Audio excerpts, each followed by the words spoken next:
Brexit trade talks are likely to end in a no-deal at the end of the year as Britain's departure from the EU becomes a second-tier issue in the face of the pandemic, economy expert Simon Baptist warned.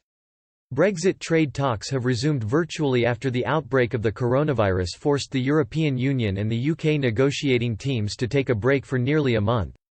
The divergence between the UK and EU on key issues such as fishing and border checks in Northern Ireland has remained firm, with both sides urging for compromise. But Simon Baptist from the Economist Intelligence Unit suggested a trade agreement could ultimately never materialise. Speaking to CNBC, Mr. Baptist said, "The timetable to get negotiations done by the end of the year was already extremely tight, and even before coronavirus came along, it was very hard to see a proper trade deal coming into place. Now I think the chances of that are virtually zero. At this point, a hard Brexit is more likely to happen given that the supply chain, movement of people and goods are already disrupted or at a virtual standstill between the UK and the rest of Europe."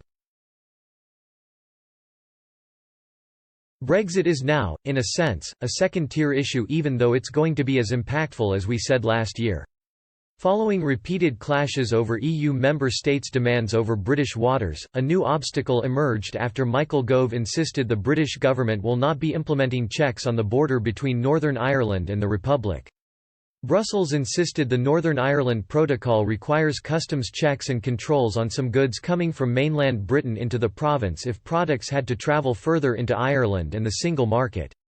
BBC Europe editor Katja Adler claimed on Twitter British demands on the Northern Ireland Protocol would result in widespread frustration across the bloc.